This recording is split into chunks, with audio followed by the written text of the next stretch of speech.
So hello everyone, this is Dhanjit Deka and you are watching me on my YouTube channel Reaction Concept.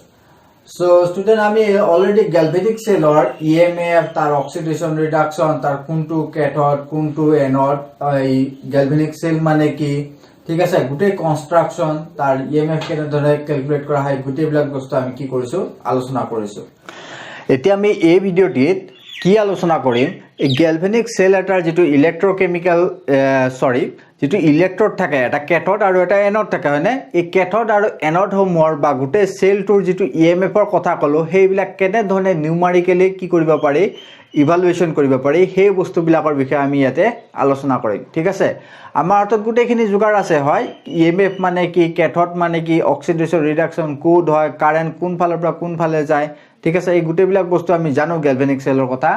এতিয়া আমি কি আলোচনা কৰিম তাৰ ম্যাথমেটিক্যাল এপ্ৰোচ খিনি আমি আলোচনা কৰিম ম্যাথমেটিক্যালি আমি কেনে ধৰণে ইএমএফ কি কৰিব পাৰো ক্যালকুলেট কৰিব পাৰো হয় তাৰ কাৰণে আমি ইকুৱেচন এটা আলোচনা কৰিম এই ইকুৱেচনটোৰ নাম কি নাৰ্ষ্ট ইকুৱেচন কি ইকুৱেচন নাৰ্ষ্ট ইকুৱেচন সো নাৰ্ষ্ট ইকুৱেচন কিহৰ কাৰণে ইউজ কৰা হয় use in case of used to calculate the EMF of a cell EMF of a galvanic cell at any concentration যে কোনো ধৰণৰ কনসেন্ট্ৰেশন থাকিবা পাৰে তাৰ যেটো মেটালৰ আমি সলিউশন ইউজ কৰো সেই সলিউশনটোৰ যে কোনো কনসেন্ট্ৰেশন থাকিব পাৰে যদি কনসেন্ট্ৰেশন 1 হয় আমি হেতু কনসেন্ট্ৰেশনক কি বুলি কওঁ স্ট্যান্ডাৰ্ড কন্ডিশন আৰু বেলেগ যে কোনো ধৰণৰ ৰ্যান্ডম কনসেন্ট্ৰেশন থাকিব পাৰে এই ৰ্যান্ডম কনসেন্ট্ৰেশনত আমি কেনে ধৰণে কি কৰিম তাৰ ইলেক্ট্ৰোড পটেনশিয়ালটো আমি কি কৰিম বা ইএমএফ এটা সেলৰ ইএমএফ এটা ক্যালকুলেট কৰি সেই বিষয়ে আমি পঢ়িম এতিয়া ঠিক আছে গতে নাৰ্ষ্টে কৈছিলে অ্যাকৰ্ডিং টু নাৰ্ষ্ট তোমাৰ হাতত যদি কি আছে এটা ইলেক্ট্ৰোড এটা আছে সাপোজ এনেকুৱা ধৰণৰ ইলেক্ট্ৰোড আছে যত নেকি তোমাৰ মেটেল আয়ন এটা এনটা ইলেক্ট্ৰন তোমাৰ কি কৰিব গ্ৰহণ কৰি পেলাই যদি হি কি কৰে মেটেল এটম হিচাপে কি কৰে ৰিডাকশন হয় এটো কি হৈছে ৰিডাকশন হৈ আছে কিহৰ ৰিডাকশন হ'ব সদায় ক্যাথডৰ ৰিডাকশন হ'ব হয়নে এনেকুৱা এটা ৰিঅ্যাকশনৰ কাৰণে কৈছিলে এই ৰিঅ্যাকশনটো তোমাৰ ইলেক্ট্ৰোড পটেনশিয়াল এনেকুৱা ধৰণৰ electrode potential for any concentration of a metal ion যি কোনো কনসেন্ট্ৰেশনৰ কাৰণে যেটো ইলেক্ট্ৰোড পটেনশিয়াল হেতু নাৰ্ষ্টে কৈছিলে কি electrode potential of the electrode that is this electrode is equal to the standard electrode potential of that electrode ঠিক আছে এটো কি স্ট্যান্ডার্ড কন্ডিশন মাইনাস RT এটো কি গ্যাস কনস্ট্যান্ট T মানে কি টেম্পারেচার N মানে কি number of electron transferred in the reaction and F মানে কি এটো Faraday's constant it is RT divided by NF log of or ln of product কি আছে তোমার metal atom concentration of the product and concentration of the reactant তোমার ইয়াতে কি metal ion যেটো এটা কি সলিড হয়নে পিওর সলিড এটা পিওর সলিড আৰু পিওৰ লিকুইডৰ কাৰণে আমি কনসেন্ট্ৰেশনটো কি বুলি কনসিডাৰ কৰিলো কনস্ট্যান্ট আৰু ইয়াৰ ভ্যালুটো সদায় ইউনিটি বুলি কনসিডাৰ কৰিলো ইউনিট ভ্যালু অফ কনসেন্ট্ৰেশন সো নাৰ্ষ্টৰ ইকুৱেচন নাৰ্ষ্টৰ সূত্ৰৰ মতে এই যেটো ৰেডক্স আমি কি পাইছো ৰেডক্স নহয় ৰিডাকশন সেল পাইছো ৰিডাকশন সেলত বা ৰিডাকশন ইলেক্ট্ৰোডৰ হে ৰিডাকশন ইলেক্ট্ৰোডৰ যি কোনো কনসেন্ট্ৰেশনত তাৰ ইলেক্ট্ৰোড পটেনশিয়ালটো কিমান হ'ব it is equal to the standard electrode potential of that electrode minus RTF divided by NF ln of 1 divided by concentration of the metal ion হয় এইটোৱে কৈছিলে নাৰ্ষ্টৰ ইকুৱেচন বুলি কয় এই ইকুৱেচনটোকে ঠিক আছে তোমালোকে এখানে লিখি লোৱা तार पिছত এই মই নাৰ্ষ্টৰ ইকুৱেশ্যনটো এই ইকুৱেশ্যনটো কেনে ধৰণে গেলভেনিক সেলৰ যেটো ৰেডক্স ৰিএকচন হে ৰেডক্স ৰিএকচনত কেনে ধৰণে ইউজ কৰিব পাৰি মই তাকে তোমালোকক দেখুৱাই দিম সো এতিয়া আমি নাৰ্ষ্টৰ ইকুৱেশ্যন এপ্লাই কৰি পেলাই কোন এটা গেলভেনিক সেলৰ ইএমএফ কেনে ধৰণে ক্যালকুলেট কৰিব পাৰি যি কোনো কনসেন্ট্ৰেচনত হে ইকুৱেশ্যনটো আমি সাম ঠিক আছে গতিকে প্ৰথমতে আমি ডেনিয়েল সেলটোকে তুমি কি কৰা কনসিডাৰ কৰি লোৱা ডেনিয়েল সেলত তোমাৰ কি হ'ব জিংকৰ অক্সিডেশন হ'ব জিংকৰ অক্সিডেশন হৈ পেলাই তোমাৰ কি হয় জিংকৰ অক্সিডেশন আৰু কপাৰৰ তোমাৰ কি হয় ৰিডাকশন হয় না বাৰে বাৰে লিখিছো এটো বস্তু তোমালোকৰ মনত থাকিব লাগে কপাৰৰ ৰিডাকশন হ'ব ইয়াৰ তোমাৰ অক্সিডেশন হাফটো কেনেকুৱা ধৰণৰ অক্সিডেশন হাফ সেল যেটো আছে তাত কি ধৰণৰ ৰিএকচন হ'ব অক্সিডেশন হলে কি হয় জিংকৰ পৰা তুমি কি পাবা জিংক আয়ন আৰু দুটা ইলেক্ট্ৰন পাবা ঠিক আছে আনহাতে ৰিডাকশন হাফ সেলটো কেনেকুৱা ধৰণৰ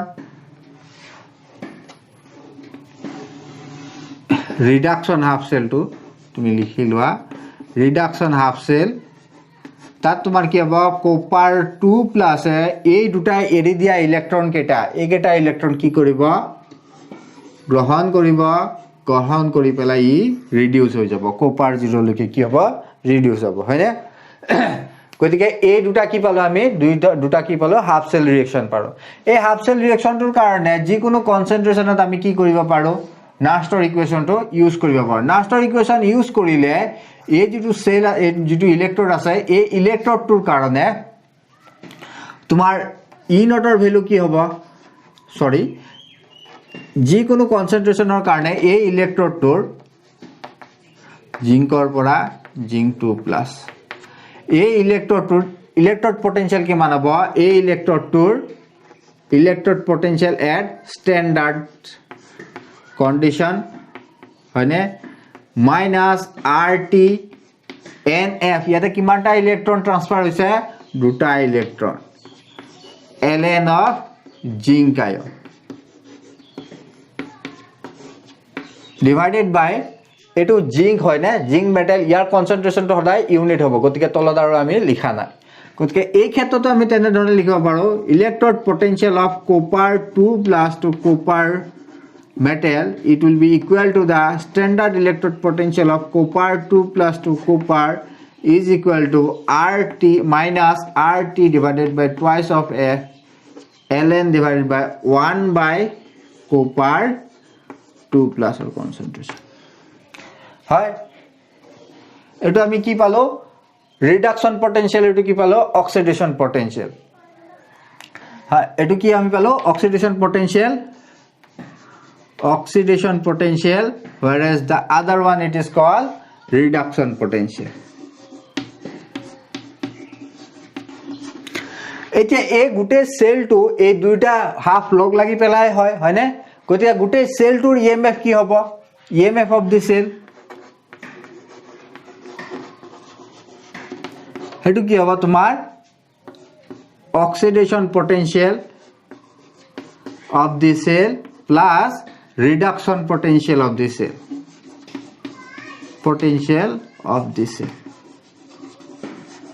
কোতে কিমান হ'ব ইয়াতে সোৱা তুমি ইয়াতে কিমান আছে E নট জিংক আছে আৰু ইয়াতে E নট সৰি ইয়াতে কি আছে E নট কপাৰ আছে গতিকে দুইটা একেলগে লিখা E নট জিংকৰ পৰা তোমাৰ জিংক 2 প্লাস ইয়াত অক্সিডেশন হৈছে প্লাস তোমাৰ কি হ'ব E নট কপাৰ 2 পৰা কপাৰলৈকে হয় তাৰ পিছত তুমি কি পাবা এই দুইটা টাৰ্মতে কি কমন আছে RT divided by twice F আৰু ইয়াতে কি কমন আছে ln আছে হয়নে গতিকে তুমি কি কৰা ইয়াতে minus of RT divided by twice F টো কমন লৈ লোৱা তোমাৰ হাতত কি থাকিব ভিতৰত ln of zinc ion concentration and minus ln of 1 by copper concentration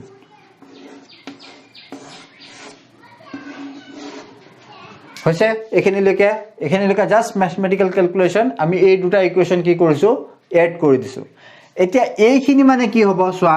এটো oxidation potential at standard state এটো reduction potential of the cell at standard state হয়নে গতিকে এই দুইটা সামেশন মানে আমি কি লিখিব পাৰো যে সেল টুৰ EMF of the cell at standard condition বুলি লিখিব পাৰো minus RT divided by twice of F লিখিব পাৰো হয় আৰু ইয়াৰ পৰা কি লিখিব পাৰো আমি ln of zinc ion minus ln of 1 minus এটি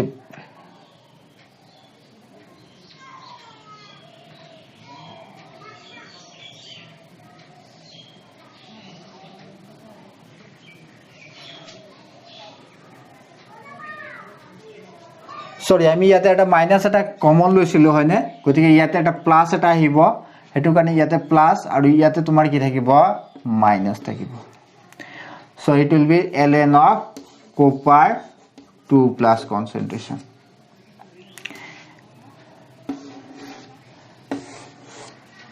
এখিনিলৈকে হৈ গল ইয়াতে তুমি কি পাবা ln of 1 ৰ ভ্যালু 0 গতিকে তোমাৰ হাতত কি থাকিলে E naught cell of the cell standard electrode potential of the cell and RT divided by twice of F ln of zinc ion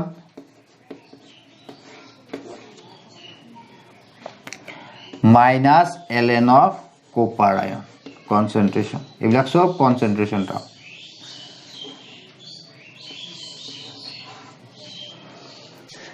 হৈছে এইখিনিও আমি ক্যালকুলেশনৰ পালো ঠিক আছে এইখিনি তোমালোক আগতে লিখি লোৱা তাৰ পিছত মই বাকি সিম্পলিফিকেশন খিনি কৰি চাম সো এতিয়া সোৱা দুইটা সেলৰ যেটা আমি অক্সিডেশন হাফ সেল আৰু ৰিডাকশন হাফ সেলৰ যেটা আমি ইএমএফ কেটা কি কলো ইলেক্ট্ৰড পটেনশিয়াল কেটা এড কৰি দিলো তেতিয়া গুটে সেলটোৰ ইএমএফ আমি কি পালো এইটো পালো হয়নে ইয়াক আকৌ কেনেকৈ লিখিব পাৰি E naught cell of the মানে standard electrode potential of the cell RT divided by twice of F ln of zinc ion concentration divided by copper ion concentration হয়নে গতিকে এইটোই কি হ'ব তোমাৰ এই ওপৰৰ যেটা আমি ডেনিয়েল সেল লিখিলো এই ডেনিয়েল সেলৰ তোমাৰ কি হ'ব নাৰ্স্ট ইকুয়েশন কি ইকুয়েশন নাৰ্স্ট ইকুয়েশন ঠিক এইদৰে তোমাক যদি আন কিবা দিয়া থাকে আন কিবা ৰেডক্স ৰিঅ্যাকশন দিয়া থাকে সেই ৰেডক্স ৰিঅ্যাকশনৰ পৰা তুমি কি লিখিব পাৰিব লাগিব নাৰ্স্ট ইকুয়েশনটো লিখিব পাৰিব লাগিব মই ইয়াতে আৰু এটা এক্সাম্পল এটা আলোচনা কৰি দিছো সোৱা সাপোজ তোমাক এটা এনেকুৱা ধৰণৰ ৰেডক্স ৰিঅ্যাকশন দিয়া আছে গ্যালভানিক সেল এটাৰ এই ৰেডক্স ৰিঅ্যাকশনটোৰ কাৰণে তুমি কি লিখিব লাগে নাৰ্স্টৰ ইকুয়েশনটো লিখিব লাগে মানে এনি কনসেন্ট্ৰেশন অফ দ্যাট এই ৰিঅ্যাকটেন্টবোৰ যিকোনো কনসেন্ট্ৰেশন এই ৰিঅ্যাকটেন্ট আৰু এটো ৰিঅ্যাকটেন্টৰ যিকোনো কনসেন্ট্ৰেশনৰ গুটে সেলটোৰ ইএমএফ টো কেনে ধৰণৰ হ'ব গতিকে ই cell of the will be হে সেলটোৰ স্ট্যান্ডাৰ্ড ইলেক্ট্ৰড পটেনশিয়াল হয় এটো ভ্যালু তোমালোকক দিয়া থাকিব is equal to RT divided by n of F ইয়াতে কিমানটা ইলেক্ট্ৰনৰ কি হৈছে আদান প্ৰদান হৈছে দুটা ইলেক্ট্ৰনৰ দুইটা হাফ সেল লিখি চালে তোমালোকে গম পাবা তে দুটা ইলেক্ট্ৰন কি হৈছে আদান প্ৰদান হৈছে ট্ৰান্সফাৰ হৈছে ln of ইয়াতে কি আছে সোৱা এই ৰিঅ্যাকশনটোৰ পৰা আমি কি লিখছো ৰিঅ্যাকটেন্টৰ যেটো আয়ন আছে আৰু ইয়াতে কি আছে সৰি ইয়াতে প্ৰডাক্টৰ যেটো আয়ন হেতু ওপৰত লিখিছো আৰু যেটো ৰিঅ্যাকটেন্টৰ আয়ন হেতু তলত লিখিছো হয়নে গতিকে ইন দ্যাট কেস অলসো আমি কি লিখিম নিকেল আয়নৰ যেটো কনসেন্ট্ৰেশন হেতু আমাৰ কি থাকিব ওপৰত আনহাতে তোমাৰ ইয়াত কি আছে সিলভাৰ আয়ন আছে হেতু তলত থাকিব আৰু সিলভাৰ আয়নৰ আগত কি আছে এটা 2 এটা স্টয়কিওমেট্ৰিক কোএফিচিয়েন্ট আছে হেতু স্কয়াৰ হৈ থাকিব হয় এনে ধৰণে আমি কি কৰিব পাৰো যিকোনো ৰিঅ্যাকশনৰ কাৰণে নাৰ্স্টৰ ইকুয়েশনটো লিখিব পাৰো ঠিক আছে এতিয়া আমি যিকোনো ধৰণৰ জেনাৰেল ফৰমেট এটা লিখিম সেই জেনাৰেল ফৰমেটৰ কাৰণে নাৰ্স্টৰ ইকুয়েশনটো কি হয় তাক আমি আলোচনা কৰিম এইখিনি তোমালোকে এটা স্ক্ৰিনশ্বট মাৰি থৈ দিয়া সো এতিয়া সোৱা যিকোনো ধৰণৰ জেনাৰেল ফৰমেট এটা কনসিডাৰ কৰা জেনাৰেল ৰিঅ্যাকশন ফৰমেট এটা কনসিডাৰ কৰা সেই ৰিঅ্যাকশনটোৰ কাৰণে আমি কি লিখিব লাগিব নাষ্টৰ ইকুৱেশ্যনটো লাগিব সাপোজ তুমি এটা কি কৰিছা ৰিএকচন এটা কনসিডাৰ কৰিছা এনেকুৱা ধৰণৰ হয়নে এনেকুৱা ধৰণৰ ৰিএকচন এটা যদি কনসিডাৰ কৰিছা সেই ৰিএকচনটোৰ কাৰণে তোমাৰ নাষ্টৰ ইকুৱেশ্যনটো কি হ'ব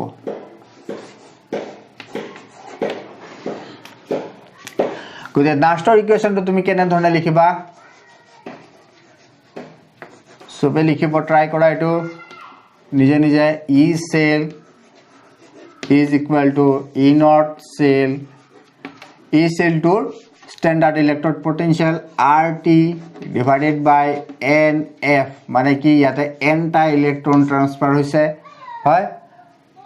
ln of C concentration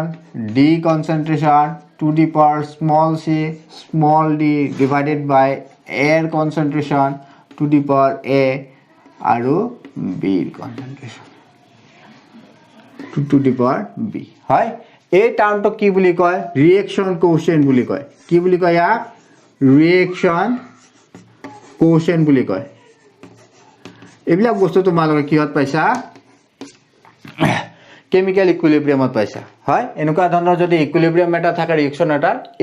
এই যেটো ফ্যাক্টৰ আছে এই ফ্যাক্টৰটোক কি বুলি কয় ৰিএকচন কোএফিচিয়েন্ট বুলি কয় এতিয়া যদি এই ৰিএকচনটোৰ মাজত চোৱা তোমাৰ কি হয় এটা যদি ইকুইলিব্ৰিয়াম মেইনটেইন হৈ থাকে ইকুইলিব্ৰিয়াম মেইনটেইন হৈ থাকিলে তোমাৰ কি হ'ব এই যেটো ৰিএকচন কোএফিচিয়েন্ট হেতু কি হৈ যাব তোমাৰ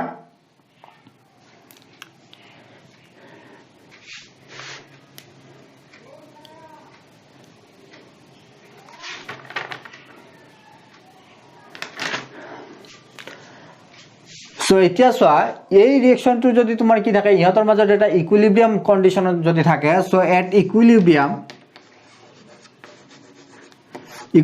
যদি হয় তোমাৰ ৰিএকচন কোএফিচিয়েন্টটো কিমান হৈ যাব যে কেমিক্যাল ইকুইলিব্ৰিয়াম কনস্ট্যান্টৰ সমান হৈ যাব হয়নে এইটো কথা তোমালোকে কেমিক্যাল ইকুইলিব্ৰিয়ামত পাইছিলা আৰু ইহতৰ মাজত যদি ইকুইলিব্ৰিয়াম ষ্টেটত ইয়াৰ যদি ই সেল থাকে এই EMF of the cell the এই EMF of the cell will become 0 আৰু del g এৰ ভ্যালুটো তোমাৰ কি হৈ যাব 0 হৈ যাব ঠিক আছে এই কিটা কথা তোমালোকে মনত ৰাখিবা যেতিয়া ৰিএকচন এটা ইকুইলিব্ৰিয়াম ষ্টেট আহিব হে ইকুইলিব্ৰিয়াম ষ্টেটত তোমাৰ কি হ'ব del g এৰ ভ্যালুটো 0 EMF of the cell will be 0 আৰু যেটো ৰিএকচন কোএফিচিয়েন্ট হেতু কেমিক্যাল ইকুইলিব্ৰিয়ামৰ সমান হ'ব কেমিক্যাল ইকুইলিব্ৰিয়াম কনস্ট্যান্টৰ সমান হ'ব সো নাষ্টৰ ইকুৱেশ্যনটো আমি এটা কি লিখিব পাৰো 0 is equal to E naught cell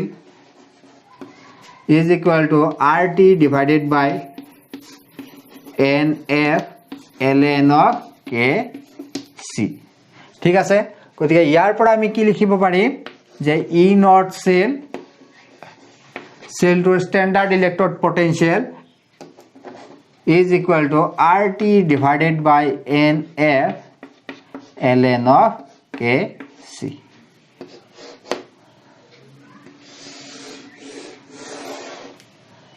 বুজি পালা এতিয়া এনে ধৰণে কি কৰিব পাৰে তুমি যিকোনো ৰিএকচন এটাৰ কাৰণে কি লিখিব পাৰা নাষ্টৰ ইকুৱেশ্যনটো আৰু তাত ইকুইলিব্ৰিয়াম কন্ডিশনত আমি কি কৰিব পাৰো তাৰ যে স্ট্যান্ডাৰ্ড ইলেক্ট্ৰড পটেনশিয়াল সেই সেলটোৰ স্ট্যান্ডাৰ্ড ইলেক্ট্ৰড পটেনশিয়াল হয় স্ট্যান্ডাৰ্ড যেটো ইএমএফ হয় সেই ইএমএফটো আমি ক্যালকুলেট কৰিব পাৰো গতিকে এইখিনি তোমালোকে কি কৰা এটা স্ক্ৰিনশ্বট মাৰি থৈ দিয়া সো এতিয়া আমি কি আলোচনা কৰিম গ্যালভানিক সেলেৰাত কিমান পৰিমাণৰ ইলেক্ট্ৰিক্যাল ওয়াৰ্ক ডান হৈছে সেই ইলেক্ট্ৰিক্যাল ওয়াৰ্ক ডানৰ কথা আলোচনা কৰিম so electrical work done in a galvanic cell এটো কেনে ধৰণে দিয়া হয় electrical work done total charge যিমান থাকে চাৰ্জ থাকে টোটাল চাৰ্জ যিমান চাৰ্জ তোমাৰ কি হ'ব সেই ৰিএকচনটো ৰেডক্স ৰিএকচনটো ট্ৰান্সফাৰ হ'ব ইনটু দা পটেনশিয়াল ডিফারেন্স বা potential of the cell potential of the cell by EMF of the cell ঠিক আছে হেতুকে আমি কি বুলি কম electrical work done by the galvanic cell গতিকে টোটাল চার্জ কিমান হ'ব তোমাৰ যদি n টা ইলেক্ট্ৰন কি হৈছে ট্ৰান্সফাৰড হৈছে এটা ইলেক্ট্ৰনৰ চাৰ্জ কিমান 1 ফেৰাডে গতিকে n টাৰ কিমান হ'ব nf হয় আৰু পটেনশিয়াল কিমান সেলটোৰ EMF ঠিক আছে এটো কি হ'ব তোমাৰ work done by the cell এই ওয়াৰ্ক ডানটো আকৌ কি হ'ব তোমাৰ সেই সেলটো যিমান পৰিমাণৰ গিভছ এনাৰ্জি চেঞ্জ হৈছে সেই গিভছ এনাৰ্জি চেঞ্জৰ সমান হ'ব decrease in the gives energy so it will be equal to the NF সৰি ই সে হয় এটো তুমি এটা কি পালা ৰিলেশন এটা পাই গলা মানে কি del g of the cell is equal to minus of nf e of the cell এতিয়া সোয়া ইয়াৰ পৰা তুমি কি লিখিব পাৰা del g at standard state at standard condition তুমি কি লিখিব পাৰা standard condition এটো কি হ'ব standard gives free energy হয়নে cell to gives free energy minus nf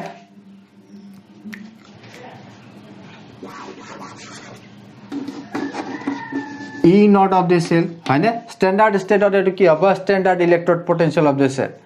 গতিকে in place of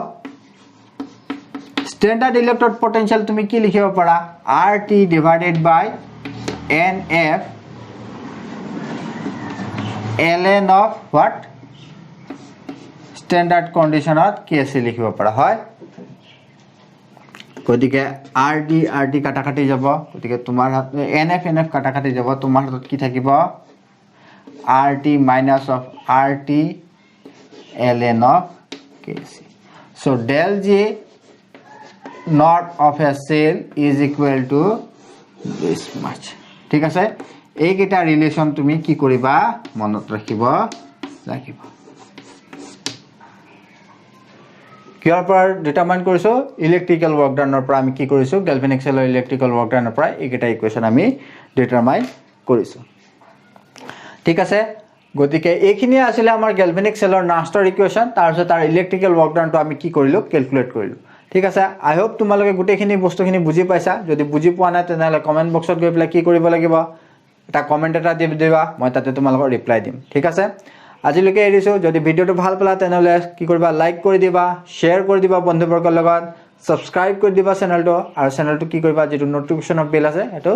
বজাই দিবা যাতে যেতিয়াই মই তোমালোকক কি দিম ভিডিও এটা দিম তোমালোকে গম পাই যাবা নিজে নিজে ঠিক আছে আজিলৈকে এৰিছো see you in the next class thank you